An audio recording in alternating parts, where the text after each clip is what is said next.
මුළු දවස පුරාම මොහොතක් පාසා සුබනකත් පමණක්ම යෙදෙන අතිශය බලගතු අක්ෂය තෘතීය දිනය අදට යෙදිලා තියෙනවා. සර්ව සුබවාදී දිනයක් වෙන මෙදින ධන වාසනාව සාර්ථකත්වය සහ සෞභාග්‍ය ලබා ගැනීමට හැකියාව පවතින ඊටාම විශේෂිත පූජනීය දිනයක් විදිහට තමයි හින්දු පුරාණ ග්‍රන්ථවල සඳහන් වෙන්නේ. ඒ වගේම මුළු අවුරුද්ද පුරාවටම ධන සම්පත් ලබා ගන්න පුළුවන් විශේෂ ආශිර්වාදලත් මෙදින මිලදී ගන්නා කිසිම දෙයක් ෂේ නොවන බවට විශ්වාස කරන බැතිමතුන් මෙදින රත්තරන් මිලදී ගැනීමට යොමු වෙනවා. මෙම දිනේ මිලදීගත් රත්තරන් කිසි විටකත් අඩු නොවන බවටත් දිගටම වර්ධනය වන බවත් ඔවුන් විශ්වාස කරනවා. ඒ වගේම ලක්ෂ්මී මෑණියන්ගේ ආශිර්වාදය නොඅඩුවම ලැබෙන මේ සුවිශේෂී දිනේ පාලන දේවතාව විදිහට විෂ්ණු දෙවියන් සලකනවා. එම නිසාම ලක්ෂ්මී මෑණියන් තම ස්වාමියා වුණ විෂ්ණු දෙවියන් සමග වැඩ සිටින ලක්ෂ්මී නාරායණ ස්වරූපයට අද දවසේ වන්දනාමාන කිරීමෙන් සිතේ තියෙන හැම ප්‍රාර්ථනාවක්ම ඉටු කර ගැනීමටත් මිල මුදල් ධන සම්පත් ලබා ගැනීමටත් හැකියාව තියෙනවා. ඉතින් ඔයා ප්‍රශ්න පිට ප්‍රශ්න එන අතේ සතේ නැති ගොඩක් අමාරු කාලයක ඉන්නවනම් අද ලක්ෂ්මී මෑණියන්ගේ ආශිර්වාදය පැතුවොත් අනිවාර්යෙන්ම ඔයාගේ සියලුම අගහිඟකම් දුරු කර ගන්න පුළුවන්. ඒ වගේම ඔයාගේ හිතේ තියෙන ඕනම දෙයක් ඉටු කර ගන්නත් ලක්ෂ්මී මෑණියන්ගේ ආශිර්වාදය අද ලබා ගන්න පුළුවන්. ඉතින් අද මේ වීඩියෝ එකෙන් අපි ඔයාලට ගෙනාවේ ඉන්දියානු ජනතාව මිල මුදල් ලබා ගැනීම උදෙසා දිනපතා උදේ සවස ශ්‍රවණය කරන මහ පුදුමාකාර ප්‍රතිඵල දෙන ලක්ෂ්මී මෑණියන්ගේ බලගතුම මන්ත්‍රයක්. උතුම් ලක්ෂ්මී මෑණියන්ට මම හදවතින්ම නමස්කාර කරනවා කියන සිතුවිල්ල හිතේ තබාගෙන ඔයාගේ හිතේ තියෙන ඕනම කාරණාවක් මේ මන්ත්‍රය අහන ගමන් ලක්ෂ්මී මෑණියන්ට හිතින්ම කියන්න. ඒ වගේම වීඩියෝවේ මන්ත්‍රය 108 වාරයක් වාදනය වන නිසා සම්පූර්ණ වීඩියෝම වාදනය කරන්න. ඉතින් ඔයා අද මේ සුවිශේෂී අක්ෂය තෘතීය දිනෙන් පටන්ගෙන මේ විදිහට දින 21ක් මේ මන්ත්‍රය ශ්‍රවණය කරනකොට ඔයා හීනකින්වත් හිතන්නේ නැති විදිහට ඔයාගේ ජීවිතේ හැමදේම ප්‍රාතිහාර්යයක් වගේ හරියනවා වගේම හිතාගන්න බැරි විදිහට අතමිට සරු වෙනවා කියලත් ඔයාට අස්පනා පිටම දකින්න ලැබේවි. ඉතින් ඔයාගේ හිතේ තියෙන හැම ප්‍රාර්ථනාවක්ම උතුම් මහ ලක්ෂ්මී මෑණියන්ගේ උතුම් ශ්‍රී විෂ්ණු දෙවියන්ගේ ආශිර්වාදයෙන් සඵල වෙන්න කියලා මෙතෙන් සිට මන්ත්‍රය ශ්‍රවණය කිරීම ආරම්භ කරන්න. वन्दे लक्ष्मीं परमशिवमयीं शुद्धजाम्बुनदाभां तेजोरूपं कनकवसनां सर्वभूषोज्ज्वलाङ्गीं बीजापूरं कनककलशं हेमपद्मं दधानां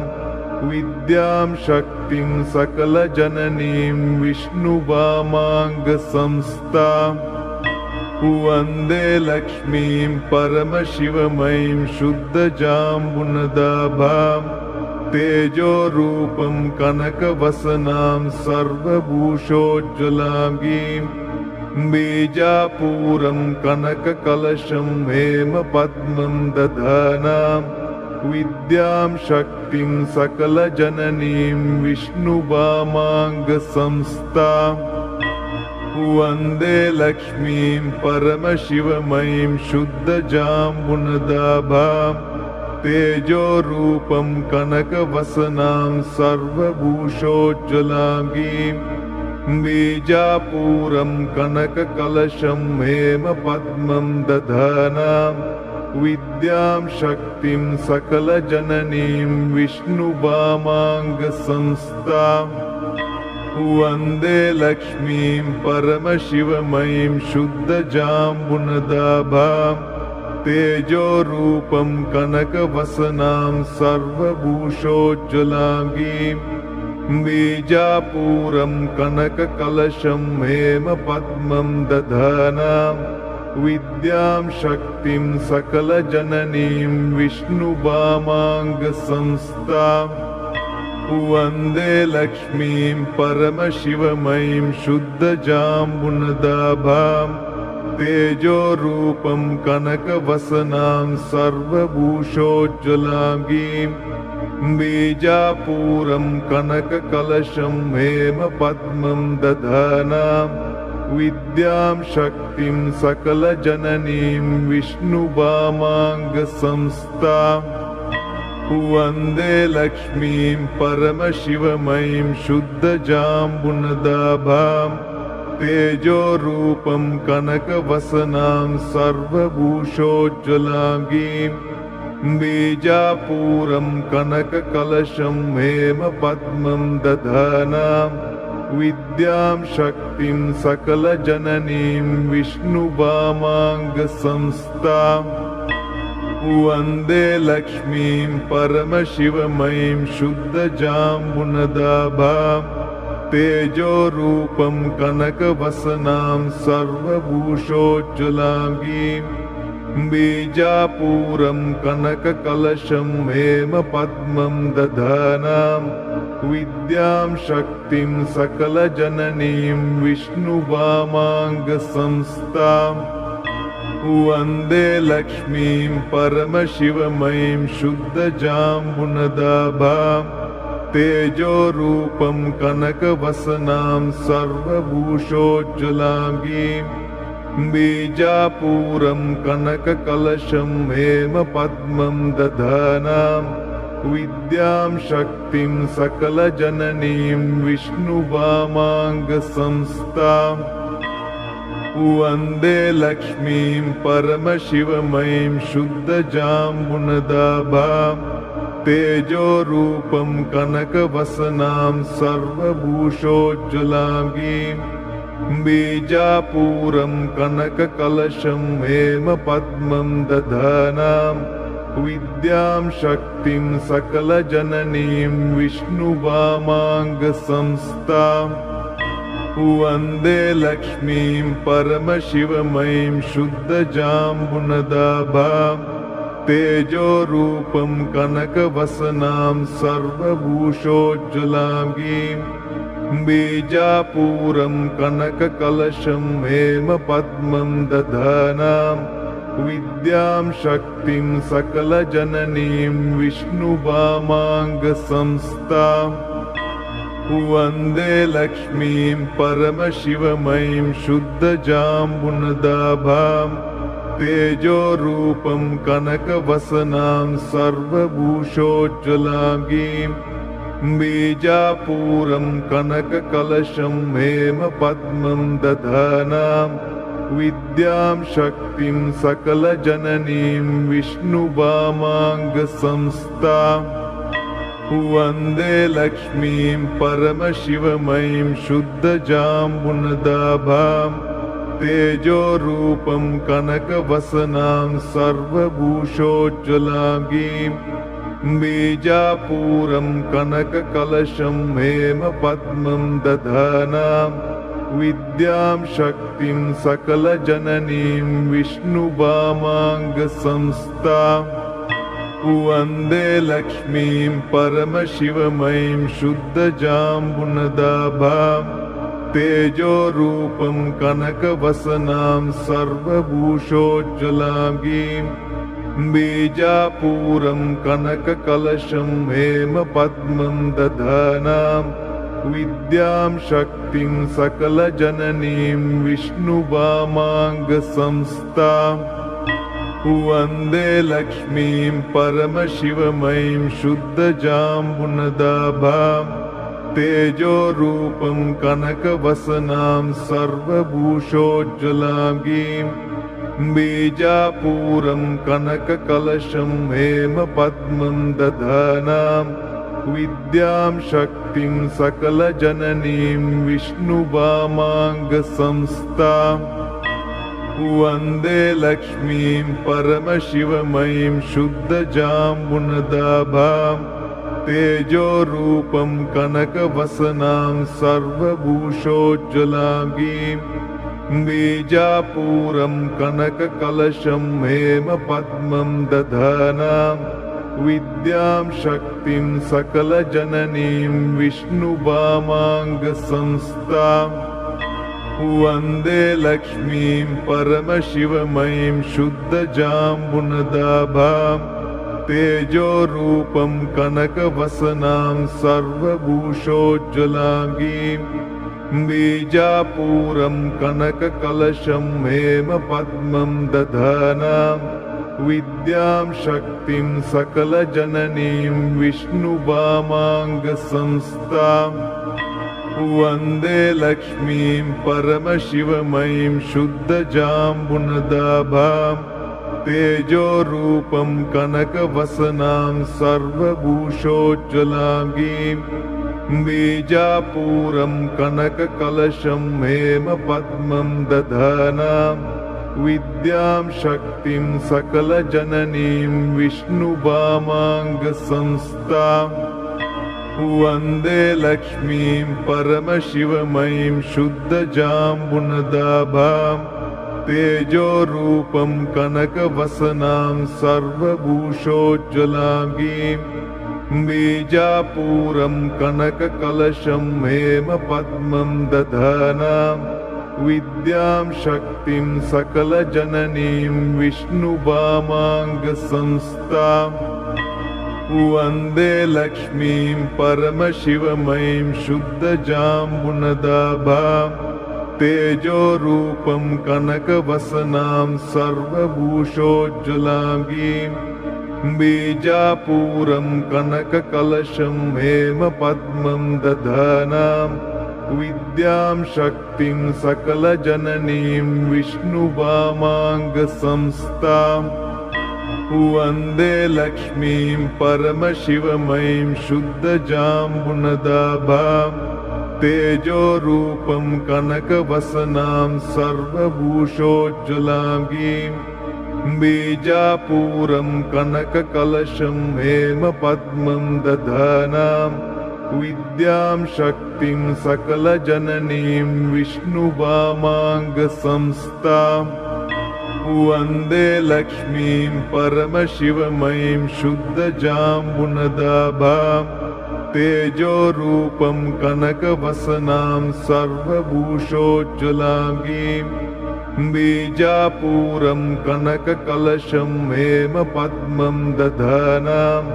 विद्यां शक्तिं सकलजननीं विष्णुवामाङ्गसंस्थाम् वन्दे लक्ष्मीं परमशिवमयीं शुद्धजाम्बुनदाभां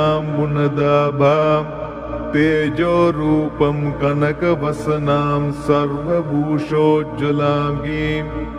बीजापूरं कनककलशं हेमपद्मं दधानां विद्यां शक्तिं सकलजननीं विष्णुवामाङ्गसंस्थाम् वन्दे लक्ष्मीं परमशिवमयीं शुद्धजाम्बुनदाभां तेजोरूपं कनकवसनां सर्वभूषोज्ज्वलाङ्गीं बीजापूरं कनककलशं हेमपद्मं दधानां विद्यां शक्तिं सकलजननीं विष्णुवामाङ्गसंस्थाम् वन्दे लक्ष्मीं परमशिवमयीं शुद्धजाम्बुनदाभां तेजोरूपं कनकवसनां सर्वभूषोज्ज्वलाङ्गीं बीजापूरं कनककलशं हेमपद्मं दधानां विद्यां शक्तिं सकलजननीं विष्णुवामाङ्गसंस्थाम् वन्दे लक्ष्मीं परमशिवमयीं शुद्धजाम्बुनदाभां तेजोरूपं कनकवसनां सर्वभूषोज्ज्वलाङ्गीं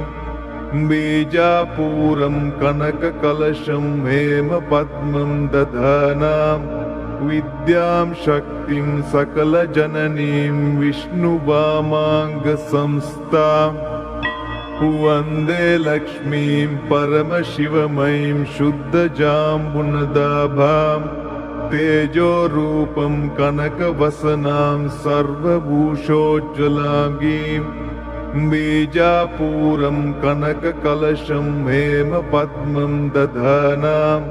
विद्यां शक्तिं सकलजननीं विष्णुवामाङ्गसंस्थाम् वन्दे लक्ष्मीं परमशिवमयीं शुद्धजाम्बुनदाभां तेजोरूपं कनकवसनां सर्वभूषोज्ज्वलाङ्गीं बीजापूरं कनककलशं हेमपद्मं दधानां विद्यां शक्तिं सकलजननीं विष्णुवामाङ्गसंस्थाम् वन्दे लक्ष्मीं परमशिवमयीं शुद्धजाम्बुनदाभां तेजोरूपं कनकवसनां सर्वभूषोज्ज्वलाङ्गीं बीजापूरं कनककलशं हेमपद्मं दधानां विद्यां शक्तिं सकलजननीं विष्णुवामाङ्गसंस्थाम् वन्दे लक्ष्मीं परमशिवमयीं शुद्धजाम्बुनदाभां तेजोरूपं कनकवसनां सर्वभूषोज्ज्वलाङ्गीं बीजापूरं कनककलशं हेमपद्मं दधानां विद्यां शक्तिं सकलजननीं विष्णुवामाङ्गसंस्थाम् वन्दे लक्ष्मीं परमशिवमयीं शुद्धजाम्बुनदाभां तेजोरूपं कनकवसनां सर्वभूषोज्ज्वलाङ्गीं बीजापूरं कनककलशं हेमपद्मं दधानां विद्यां शक्तिं सकलजननीं विष्णुवामाङ्गसंस्थाम् वन्दे लक्ष्मीं परमशिवमयीं शुद्धजाम्बुनदाभां तेजोरूपं कनकवसनां सर्वभूषोज्ज्वलाङ्गीं बीजापूरं कनककलशं हेमपद्मं दधानां विद्यां शक्तिं सकलजननीं विष्णुवामाङ्गसंस्थाम् वन्दे लक्ष्मीं परमशिवमयीं शुद्धजाम्बुनदाभां तेजोरूपं कनकवसनां सर्वभूषोज्ज्वलाङ्गीं बीजापूरं कनककलशं हेमपद्मं दधानां विद्यां शक्तिं सकलजननीं विष्णुवामाङ्गसंस्थाम् वन्दे लक्ष्मीं परमशिवमयीं शुद्धजाम्बुनदाभां तेजोरूपं कनकवसनां सर्वभूषोज्ज्वलाङ्गीं बीजापूरं कनककलशं हेमपद्मं दधानां विद्यां शक्तिं सकलजननीं विष्णुवामाङ्गसंस्थाम् वन्दे लक्ष्मीं परमशिवमयीं शुद्धजाम्बुनदाभां तेजोरूपं कनकवसनां सर्वभूषोज्ज्वलाङ्गीं बीजापूरं कनककलशं हेमपद्मं दधानां विद्यां शक्तिं सकलजननीं विष्णुवामाङ्गसंस्थाम् वन्दे लक्ष्मीं परमशिवमयीं शुद्धजाम्बुनदाभां तेजोरूपं कनकवसनां सर्वभूषोज्ज्वलाङ्गीं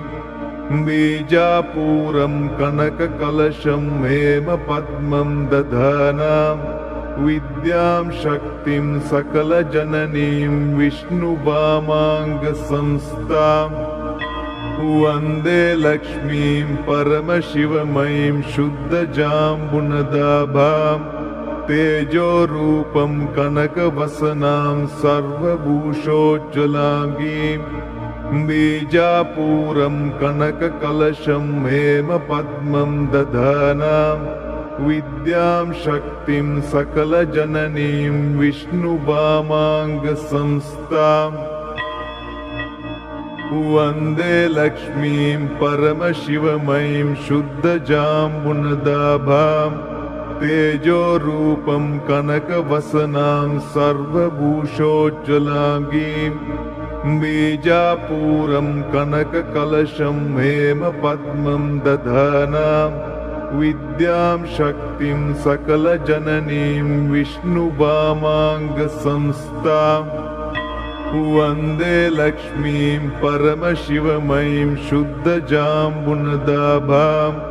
तेजोरूपं कनकवसनां सर्वभूषोज्ज्वलाङ्गीं बीजापूरं कनककलशं हेमपद्मं दधानां विद्यां शक्तिं सकलजननीं विष्णुवामाङ्गसंस्थाम् वन्दे लक्ष्मीं परमशिवमयीं शुद्धजाम्बुनदाभां तेजोरूपं कनकवसनां सर्वभूषोज्ज्वलाङ्गीं बीजापूरं कनककलशं हेमपद्मं दधानां विद्यां शक्तिं सकलजननीं विष्णुवामाङ्गसंस्थाम् वन्दे लक्ष्मीं परमशिवमयीं शुद्धजाम्बुनदाभां तेजोरूपं कनकवसनां सर्वभूषोज्ज्वलाङ्गीं बीजापूरं कनककलशं हेमपद्मं दधानां विद्यां शक्तिं सकलजननीं विष्णुवामाङ्गसंस्थाम् वन्दे लक्ष्मीं परमशिवमयीं शुद्धजाम्बुनदाभां तेजोरूपं कनकवसनां सर्वभूषोज्ज्वलाङ्गीं बीजापूरं कनककलशं हेमपद्मं दधानां विद्यां शक्तिं सकलजननीं विष्णुवामाङ्गसंस्थाम्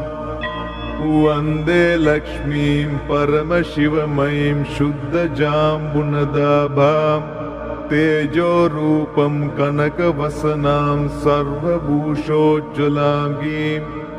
बीजापूरं कनककलशं हेमपद्मं दधानां विद्यां शक्तिं सकलजननीं विष्णुवामाङ्गसंस्थाम् वन्दे लक्ष्मीं परमशिवमयीं शुद्धजाम्बुनदाभां तेजोरूपं कनकवसनां सर्वभूषोज्ज्वलाङ्गीं बीजापूरं कनककलशं हेमपद्मं दधानां विद्यां शक्तिं सकलजननीं विष्णुवामाङ्गसंस्थाम् वन्दे लक्ष्मीं परमशिवमयीं शुद्धजाम्बुनदाभां तेजोरूपं कनकवसनां सर्वभूषोज्ज्वलाङ्गीं बीजापूरं कनककलशं हेमपद्मं दधानां विद्यां शक्तिं सकलजननीं विष्णुवामाङ्गसंस्थाम् वन्दे लक्ष्मीं परमशिवमयीं शुद्धजाम्बुनदाभां तेजोरूपं कनकवसनां सर्वभूषोज्ज्वलाङ्गीं बीजापूरं कनककलशं हेमपद्मं दधानां विद्यां शक्तिं सकलजननीं विष्णुवामाङ्गसंस्थाम् वन्दे लक्ष्मीं परमशिवमयीं शुद्धजाम्बुनदाभां तेजोरूपं कनकवसनां सर्वभूषोज्ज्वलाङ्गीं बीजापूरं कनककलशं हेमपद्मं दधानां विद्यां शक्तिं सकलजननीं विष्णुवामाङ्गसंस्थाम् वन्दे लक्ष्मीं परमशिवमयीं शुद्धजाम्बुनदाभां तेजोरूपं कनकवसनां सर्वभूषोज्ज्वलाङ्गीं बीजापूरं कनककलशं हेमपद्मं दधानां विद्यां शक्तिं सकलजननीं विष्णुवामाङ्गसंस्थाम् वन्दे लक्ष्मीं परमशिवमयीं शुद्धजाम्बुनदाभां तेजोरूपं कनकवसनां सर्वभूषोज्ज्वलाङ्गीं बीजापूरं कनककलशं हेमपद्मं दधानां विद्यां शक्तिं सकलजननीं विष्णुवामाङ्गसंस्थाम् वन्दे लक्ष्मीं परमशिवमयीं शुद्धजाम्बुनदाभां तेजोरूपं कनकवसनां सर्वभूषोज्ज्वलाङ्गीं बीजापूरं कनककलशं हेमपद्मं दधानां विद्यां शक्तिं सकलजननीं विष्णुवामाङ्गसंस्थां वन्दे लक्ष्मीं परमशिवमयीं शुद्धजाम्बुनदाभां तेजोरूपं कनकवसनां सर्वभूषोज्ज्वलाङ्गीं बीजापूरं कनककलशं हेमपद्मं दधानां विद्यां शक्तिं सकलजननीं विष्णुवामाङ्गसंस्थां वन्दे लक्ष्मीं परमशिवमयीं शुद्धजाम्बुनदाभां तेजोरूपं कनकवसनां सर्वभूषोज्ज्वलाङ्गीं बीजापूरं कनककलशं हेमपद्मं दधानां विद्यां शक्तिं सकलजननीं विष्णुवामाङ्गसंस्थां वन्दे लक्ष्मीं परमशिवमयीं शुद्धजाम्बुनदाभां तेजोरूपं कनकवसनां सर्वभूषोज्ज्वलाङ्गीं बीजापूरं कनककलशं हेमपद्मं दधानां विद्यां शक्तिं सकलजननीं विष्णुवामाङ्गसंस्थां वन्दे लक्ष्मीं परमशिवमयीं शुद्धजाम्बुनदाभां तेजोरूपं कनकवसनां सर्वभूषोज्ज्वलाङ्गीं बीजापूरं कनककलशं हेमपद्मं दधानां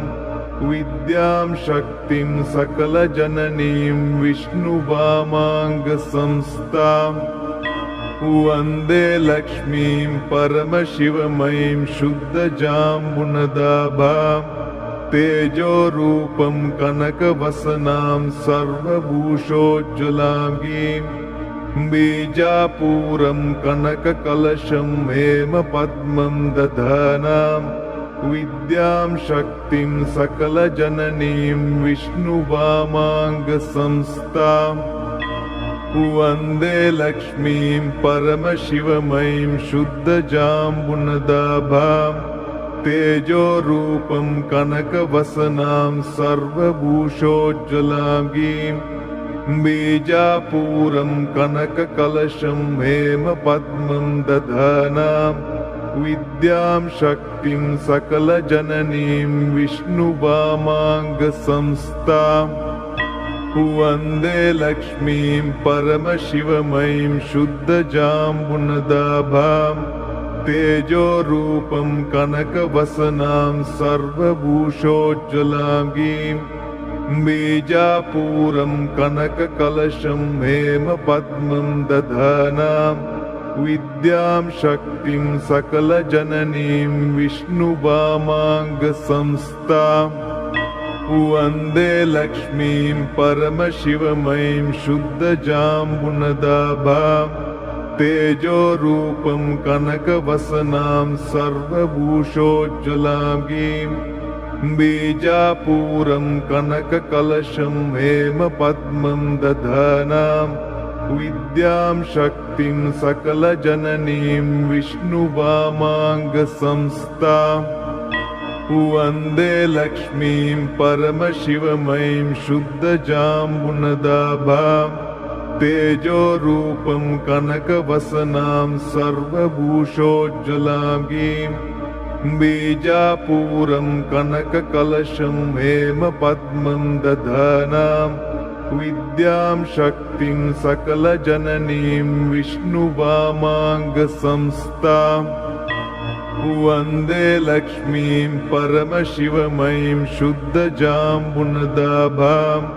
तेजोरूपं कनकवसनां सर्वभूषोज्ज्वलाङ्गीं बीजापूरं कनककलशं हेमपद्मं दधानां विद्यां शक्तिं सकलजननीं विष्णुवामाङ्गसंस्थां वन्दे लक्ष्मीं परमशिवमयीं शुद्धजाम्बुनदाभां तेजोरूपं कनकवसनां सर्वभूषोज्ज्वलाङ्गीं बीजापूरं कनककलशं हेमपद्मं दधानां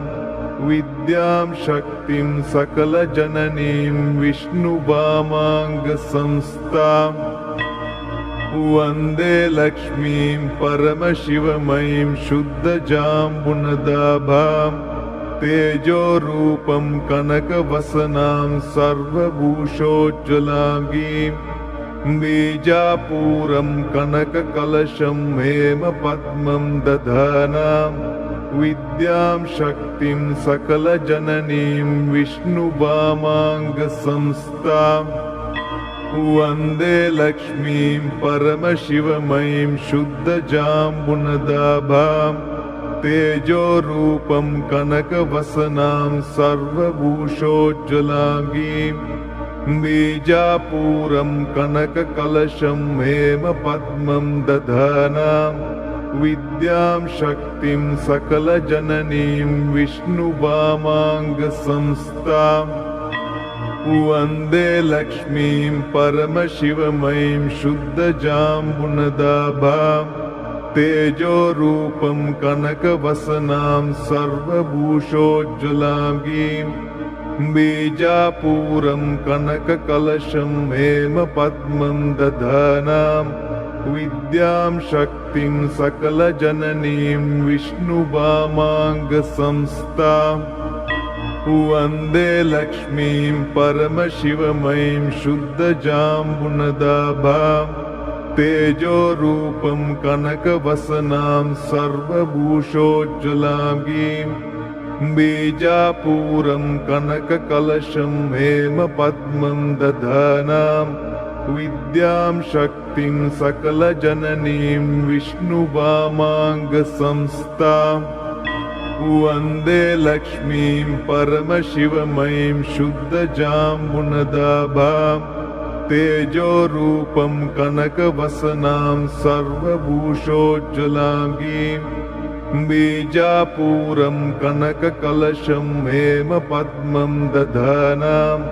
विद्यां शक्तिं सकलजननीं विष्णुवामाङ्गसंस्थाम् वन्दे लक्ष्मीं परमशिवमयीं शुद्धजाम्बुनदाभां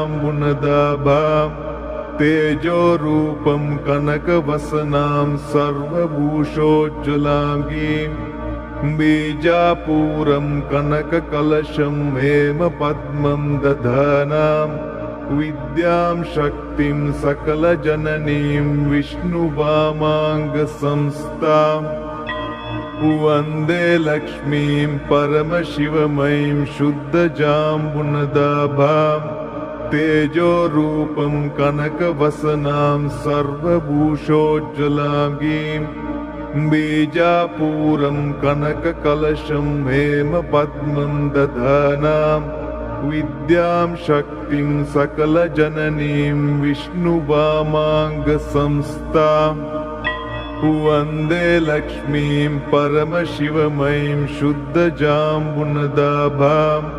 तेजोरूपं कनकवसनां सर्वभूषोज्ज्वलाङ्गीं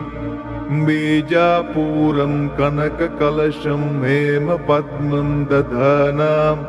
विद्यां शक्तिं सकलजननीं विष्णुवामाङ्गसंस्थाम् वन्दे लक्ष्मीं परमशिवमयीं शुद्धजाम्बुनदाभां तेजोरूपं कनकवसनां सर्वभूषोज्ज्वलाङ्गीं बीजापूरं कनककलशं हेमपद्मं दधानां विद्यां शक्तिं सकलजननीं विष्णुवामाङ्गसंस्थाम् वन्दे लक्ष्मीं परमशिवमयीं शुद्धजाम्बुनदाभां तेजोरूपं कनकवसनां सर्वभूषोज्ज्वलाङ्गीं बीजापूरं कनककलशं हेमपद्मं दधानां विद्यां शक्तिं सकलजननीं विष्णुवामाङ्गसंस्थाम् वन्दे लक्ष्मीं परमशिवमयीं शुद्धजाम्बुनदाभां तेजोरूपं कनकवसनां सर्वभूषोज्ज्वलाङ्गीं बीजापूरं कनककलशं हेमपद्मं दधानां विद्यां शक्तिं सकलजननीं विष्णुवामाङ्गसंस्थाम् वन्दे लक्ष्मीं परमशिवमयीं शुद्धजाम्बुनदाभां तेजोरूपं कनकवसनां सर्वभूषोज्ज्वलाङ्गीं बीजापूरं कनककलशं हेमपद्मं दधानां विद्यां शक्तिं सकलजननीं विष्णुवामाङ्गसंस्थाम् वन्दे लक्ष्मीं परमशिवमयीं शुद्धजाम्बुनदाभां तेजोरूपं कनकवसनां सर्वभूषोज्ज्वलाङ्गीं बीजापूरं कनककलशं हेमपद्मं दधानां विद्यां शक्तिं सकलजननीं विष्णुवामाङ्गसंस्थाम् वन्दे लक्ष्मीं परमशिवमयीं शुद्धजाम्बुनदाभां तेजोरूपं कनकवसनां सर्वभूषोज्ज्वलाङ्गीं बीजापूरं कनककलशं हेमपद्मं दधानां विद्यां शक्तिं सकलजननीं विष्णुवामाङ्गसंस्थाम् वन्दे लक्ष्मीं परमशिवमयीं शुद्धजाम्बुनदाभां तेजोरूपं कनकवसनां सर्वभूषोज्ज्वलाङ्गीं बीजापूरं कनककलशं हेमपद्मं दधानां विद्यां शक्तिं सकलजननीं विष्णुवामाङ्गसंस्थाम् वन्दे लक्ष्मीं परमशिवमयीं शुद्धजाम्बुनदाभां तेजोरूपं कनकवसनां सर्वभूषोज्ज्वलाङ्गीं बीजापूरं कनककलशं हेमपद्मं दधानां विद्यां शक्तिं सकलजननीं विष्णुवामाङ्गसंस्थाम् वन्दे लक्ष्मीं परमशिवमयीं शुद्धजाम्बुनदाभां तेजोरूपं कनकवसनां सर्वभूषोज्ज्वलाङ्गीं बीजापूरं कनककलशं हेमपद्मं दधानां विद्यां शक्तिं सकलजननीं विष्णुवामाङ्गसंस्थाम् वन्दे लक्ष्मीं परमशिवमयीं शुद्धजाम्बुनदाभां तेजोरूपं कनकवसनां सर्वभूषोज्ज्वलाङ्गीं बीजापूरं कनककलशं हेमपद्मं दधानां विद्यां शक्तिं सकलजननीं विष्णुवामाङ्गसंस्थाम् वन्दे लक्ष्मीं परमशिवमयीं शुद्धजाम्बुनदाभां तेजोरूपं कनकवसनां सर्वभूषोज्ज्वलाङ्गीं बीजापूरं कनककलशं हेमपद्मं दधानां विद्यां शक्तिं सकलजननीं विष्णुवामाङ्गसंस्थाम् वन्दे लक्ष्मीं परमशिवमयीं शुद्धजाम्बुनदाभां तेजोरूपं कनकवसनां सर्वभूषोज्ज्वलाङ्गीं बीजापूरं कनककलशं हेमपद्मं दधानां विद्यां शक्तिं सकलजननीं विष्णुवामाङ्गसंस्थाम् वन्दे लक्ष्मीं परमशिवमयीं शुद्धजाम्बुनदाभां तेजोरूपं कनकवसनां सर्वभूषोज्ज्वलाङ्गीं बीजापूरं कनककलशं हेमपद्मं दधानां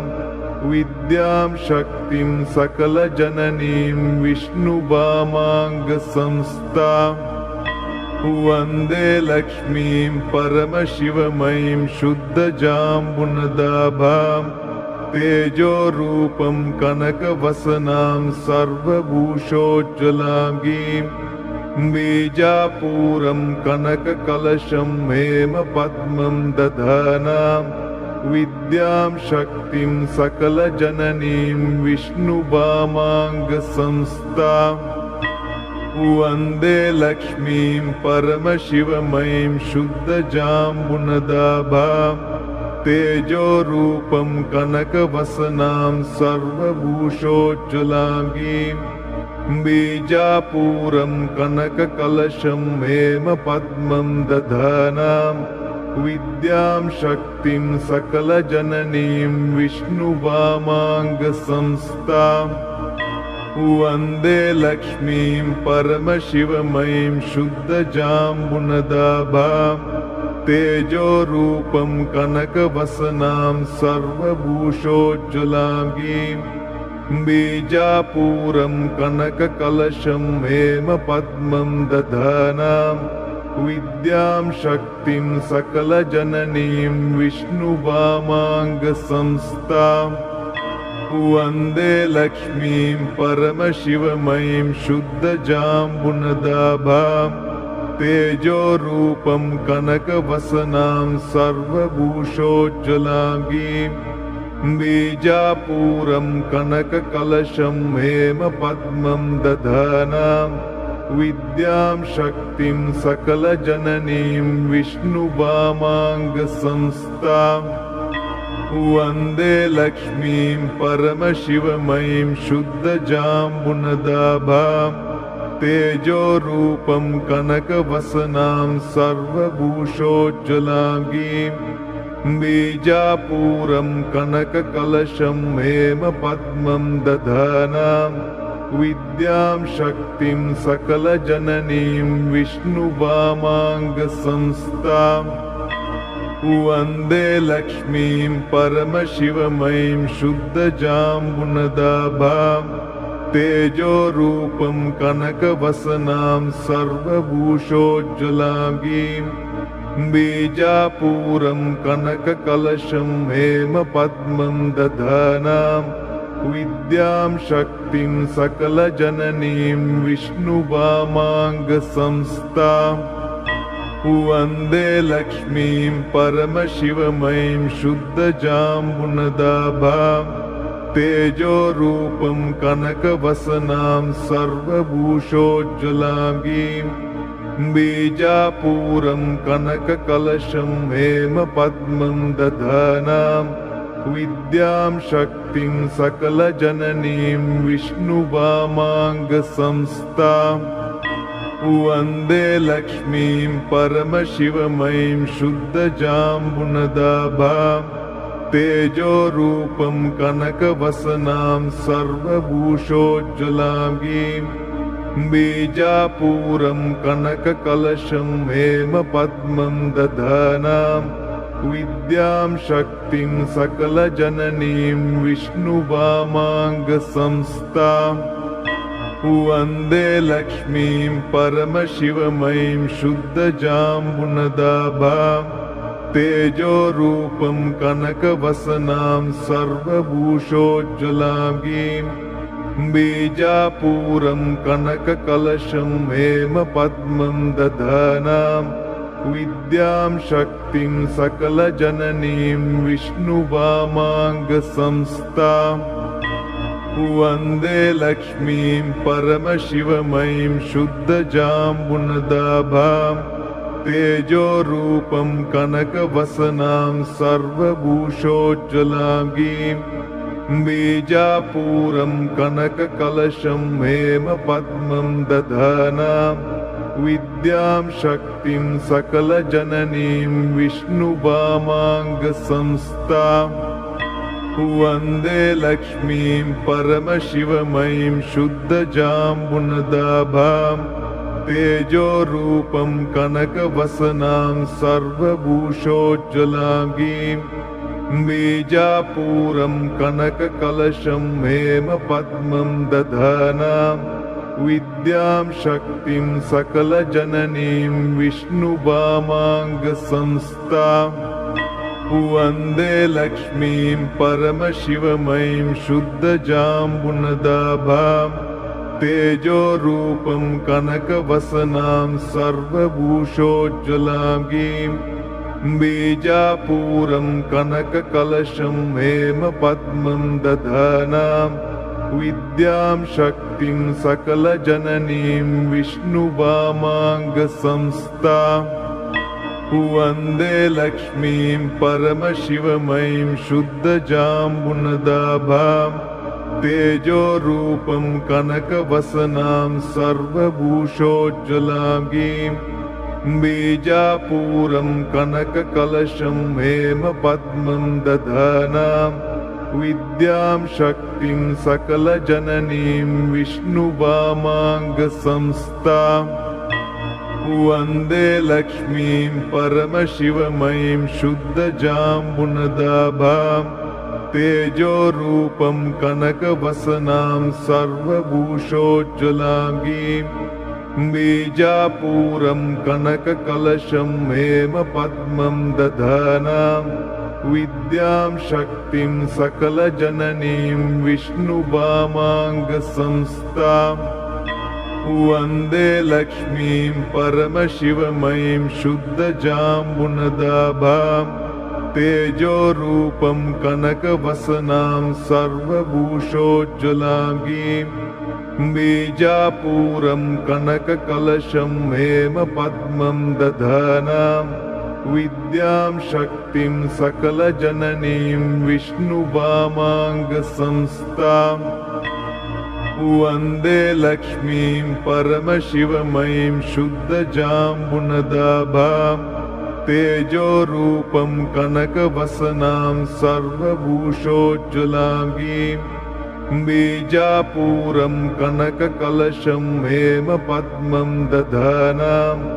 विद्यां शक्तिं सकलजननीं विष्णुवामाङ्गसंस्थाम्